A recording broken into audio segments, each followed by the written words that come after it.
مرحبا وأهلا بكم في برنامج داخل واشنطن. معكم مضيفكم روبرت ساتلوف. الرياضة والسياسة، السياسة والرياضة. يخلو للأصوليين أن يقولوا أنه ينبغي علينا الفصل بينهما، ولكن حين تجمع بين الشغف والطموح والسلطة والمال يصعب التفريق بين السياسة والرياضة. رأينا مؤخرا مثالا حزينا على هذا في حملة الاعتقالات للمسؤولين رفيعي المستوى في الاتحاد الدولي لكرة القدم الفيفا، واستقالة رئيس الفيفا سيب بلاتر الذي شغل منصبه لأعوام طويلة، والاتهامات بالفساد تنال أطراف كثيرة، فجنوب أفريقيا متوركة وربما قطر وروسيا أيضا. ولكن الفساد ليس السبب الوحيد لتصدر الرياضة أحيانا الصحافات الأولى من الصحف، فأحيانا يكون هذا بسبب الإرهاب كما حدث في الأولمبياد ميونخ عام 1972، وأحيانا يكون بسبب التوتر السياسي كما حدث مع مقاطعة الولايات المتحدة عام 1980 لأولمبياد موسكو، وأحيانا يكون بسبب الصراع السياسي كما حدث في المواجهة التي جرت مؤخرا بين فلسطين وإسرائيل في الاتحاد الدولي لكرة القدم. هذا الأسبوع في برنامج داخل واشنطن سنناقش الرياضة والسياسة الخارجية الأميركية مع اللجنة المكونة من الخبيرين نظرة ودينيس روس. Welcome back to Dakhel, Washington. I'm sitting here with our panel of foreign policy experts to talk about a very topical issue: sports, politics, and international affairs. So, gentlemen, welcome. Thank you, Rob. Nice to meet It is a cliche, of course, that sports and politics don't mix. They've been mixing for thousands of years. But we've just seen some of the most fascinating and provocative examples of sports and politics mixing, and let's talk about that in the context of foreign policy. So Juan, let me begin with you, since you have experience in Department of Treasury, which really isn't Department of Justice, but it's right next door. I worked for the Department of Justice. Well, there Rob. you go. Why would the American Department of Justice go after a Swiss-based institution, FIFA, the Global Soccer Federation? What motivates America to do this? Well, there's two answers. There's a technical answer and then there's a policy reason. The technical answer is that U.S. law, criminal law, civil law, has reached where there is a U.S. nexus, where there's a U.S. individual, an institution, or where money may traverse the U.S. financial system. That gives U.S. prosecutors and investigators the ability to go after activity that is seemingly unrelated to the U.S. But if there is a U.S. nexus, it gives technical jurisdiction. But more importantly, Rob, the U.S. has, especially over the last 20 years, really been the vanguard of what it deems to be financial integrity, enforcing laws with respect to anti-money laundering, sanctions, anti-corruption. And so in many ways, this is part of that evolution of the use of U.S. laws to go after broad financial crimes and financial integrity issues around the world. And so you've seen this with the major banks around the world. They've been fined billions of dollars. BNP Paribas, almost $9 billion. Not a U.S. bank, but subject to U.S. law and sanctions and fines. And what you have here is a very aggressive toolkit against corruption that the U.S. has used in other cases, against Siemens, the major German corporation, against other foreign individuals and entities, that applies U.S. law, but is really about this broader theme of financial integrity. And what you have here is FIFA falling right into the crosshairs because you've had financial transactions, corruption, wire fraud, money laundering, all affecting U.S. individuals and transactions in the U.S. And that's why the U.S. went after this case. Just technically, would we have gone, in your view, would we have gone to some of our allies and said, come join us in this pursuit of FIFA, the Germans, the French, other big soccer countries, to do this, or is this really a go-it-alone type of thing? Yes and no. The theme of corruption in sports is not new. In fact, the Europeans in the Financial Action Task Force, this body that looks at anti-money laundering and corruption and financial integrity around the world, had a typology around corruption in the sports industry, precisely because of all of the suspicions surrounding FIFA. And this was led by the Europeans. So that is a sort of a cooperative venture. Everyone understands and works together. But when it comes to very particular cases, particular individuals, companies, transactions, that becomes more particularized, and it becomes the cooperative at the tail end. And you saw that between the U.S. and Swiss authorities, where the Swiss actually made the arrests at the behest of the U.S. authorities. But it wasn't until the U.S. was really prepared to move forward with the indictments that it moved in that direction. Now, Dennis, it's not just Switzerland and FIFA. There are other countries involved too, because the corruption certainly touched South Africa, and looks like it's going to touch Qatar and Russia. Yes, so what are the politics here? Well, it's interesting because you saw how the Russians were very quick to be defensive over this. I think the politics are kind of interesting because if in fact you won the rights to host these events in Russia and Qatar, I wonder whether or not this is going to be sustainable. Whether these countries who think that they're going to be hosting the World Cup will actually be in a position where they will be hosting the World Cup. You know, I wouldn't bank on it at this point, because if it turns out that the payoffs are the reason that they won the bidding, then with a new president coming in sometime during the course of this year, all this would be subject to review. Now, from Putin's standpoint, he's just going to see this once again as some kind of conspiracy against Russia.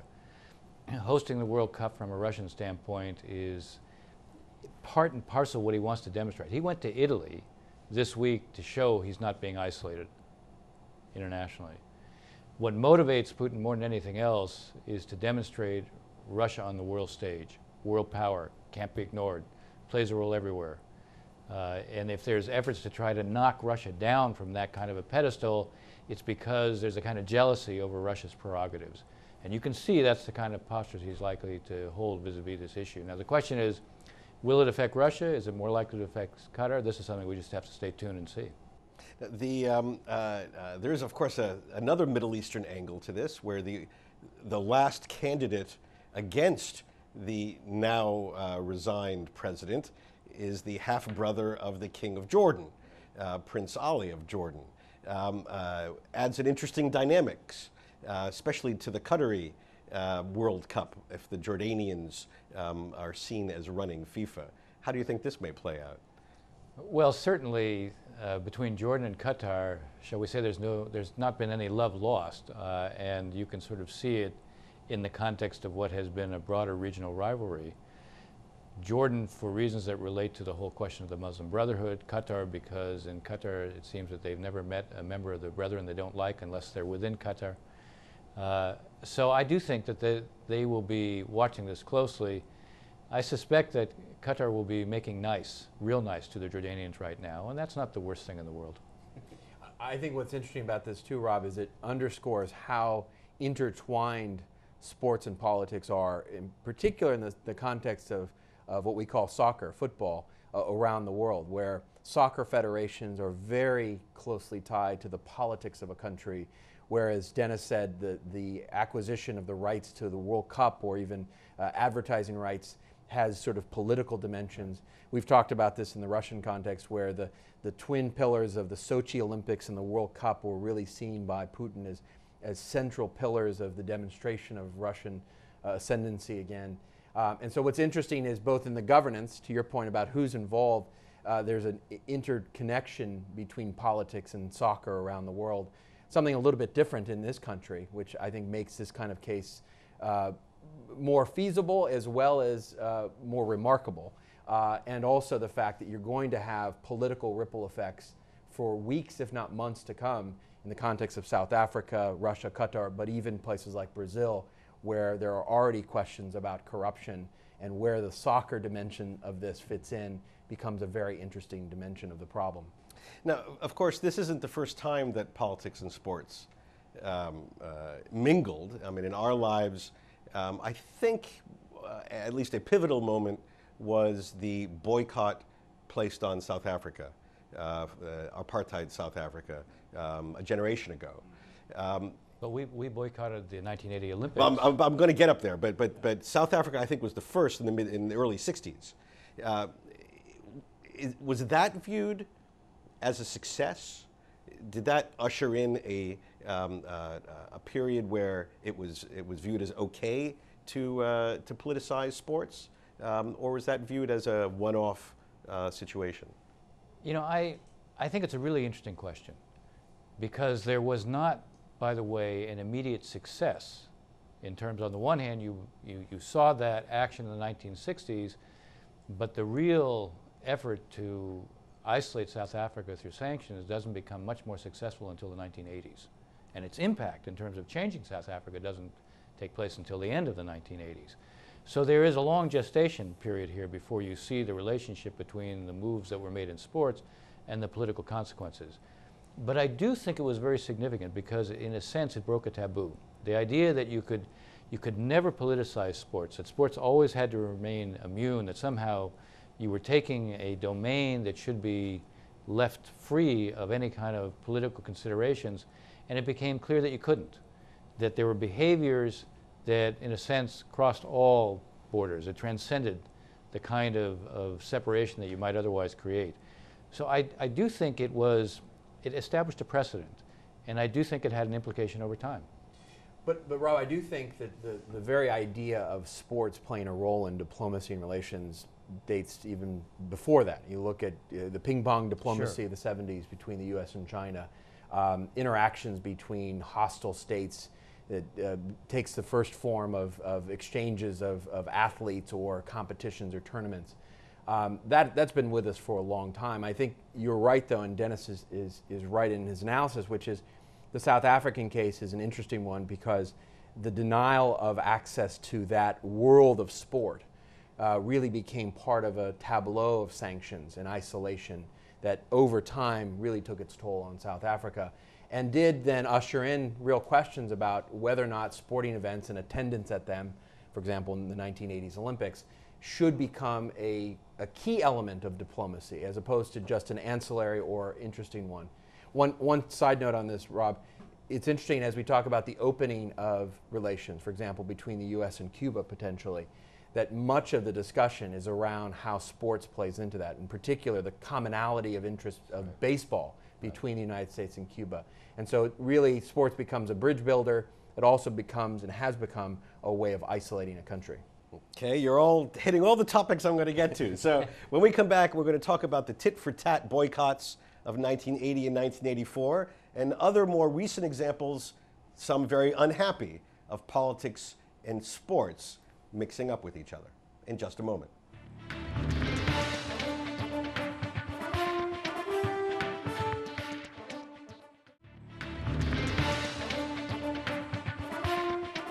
Our panel of foreign policy experts includes Juan Zarate. Juan is a senior advisor to the Center for Strategic and International Studies and the senior national security correspondent and analyst for CBS News.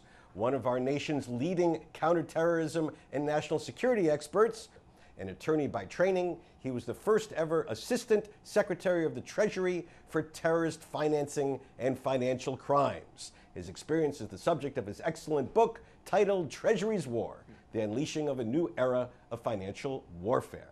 Sitting to his right is Dennis Ross. Ambassador Ross is my colleague and counselor to the Washington Institute for Near East Policy, which he rejoined after 3 years in the Obama administration, first in the State Department and then as senior director for the Central Region on the National Security Council. Dennis has a quarter-century experience at high levels in government, including White House tours in the Reagan, Bush, and Clinton administrations, and service as the president's special envoy for Middle East peace. And he too has a new book coming out. Watch for headlines of this in the weeks and months to come. So, gentlemen, tit-for-tat boycotts. Jimmy Carter's boycott of the Moscow Olympics in 1980, and then the Soviets' boycott of the Los Angeles Olympics in 1984. Why did these happen? Were they successful? Is there any lasting legacy to this exchange? Well, you think about it, the Olympics are obviously one of those sporting events where the whole world is watching and the whole world is involved in it. Every country, nearly every country is a participant in it. So it captures the attention of the whole international community. And you're looking at it from the American standpoint in the Carter administration. They're trying to look at how can we demonstrate to the Soviets that this is a price that's not only high, but they're being ostracized. For what? What happened? They go into Afghanistan, and the administration wants to demonstrate that there's going to be a terrible price to the Soviets for this kind of an aggression. And they're looking for all the possible sanctions they can employ. And so, in a sense, saying, you know, we're going to boycott. What you're hoping to create is a kind of, you know, platform for the Soviet Union on the world stage. And we're not going to be there, so we're going to detract from the grandeur of this event. And you're going to lose because of it, and you should see. And the whole world will see. It's not just the Soviet Union sees, but in a sense, when you're trying to impose a price on any country for what is seen as egregious behavior, you want that price to resonate, not just with that country, but everyone else, because you want it to be a deterrent. Was it successful? It's a really good question. Did the Soviets get what they wanted out of the Olympics? I don't think they did. Was it the kind of thing that would have been viewed as a sanction that others would say, gee, that's such a terrible sanction, that's certainly going to affect our calculus in terms of what we do? I'm not so sure. I'm not sure that this particular sanction is the kind of one that carries such weight, it may depend on the country, that it's going to prevent, you know, X country from carrying out Y aggression. So I think it was a statement. I think it was part of a package of different steps that we took. And you know, I think it was highly controversial in this country at the time, because you have athletes who've trained their whole lives. This may be the one time when they can go there, and there was a feeling that, you know, on this particular occasion you're mixing sports and politics in a way that is punishing the athletes, not punishing the Soviet Union. And that was the essence of the debate. The Olympic movement doesn't have a great reputation for dealing with the legacy of the killed Israeli athletes. That's right. I mean, look, what's interesting is that there were calls at the time that the game should have been halted. They weren't. There has been an effort to, you know, to produce something more than, I mean, an explicit apology in ways that has never really been presented. In a sense, the Olympics themselves have tried to say that by preserving the games and by going ahead, this was the most lasting tribute to the athletes.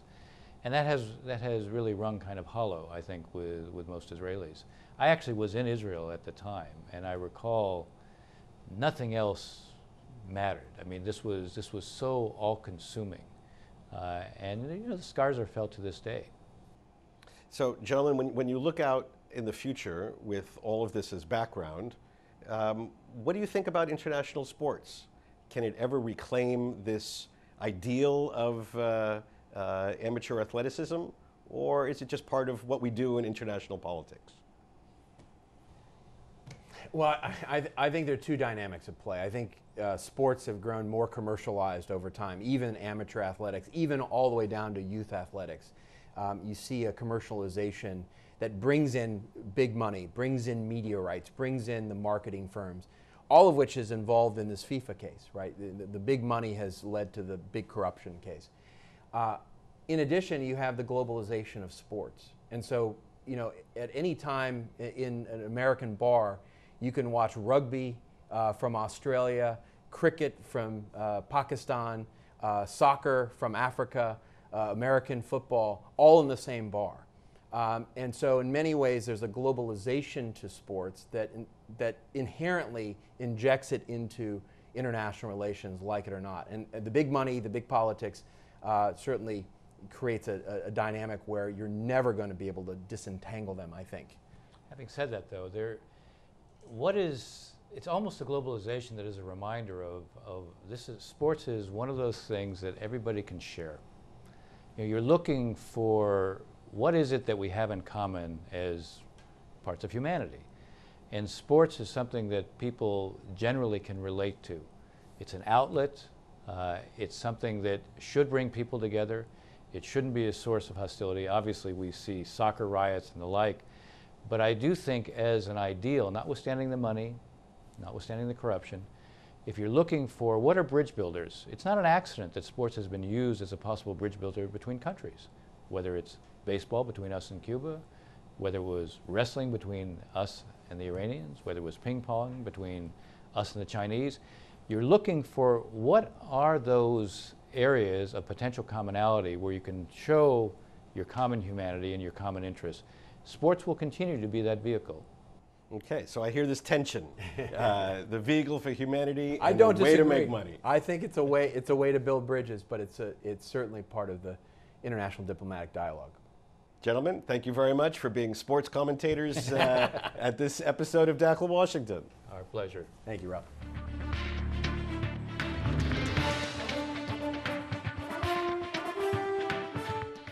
بهذا نصل إلى نهاية هذه الحلقة من برنامج داخل واشنطن.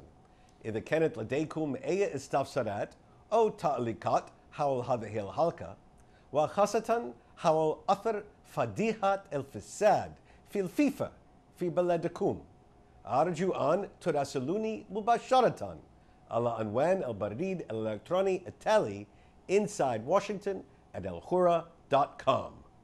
معكم روبرت ساتلوف. شكرا لكم وإلى اللقاء.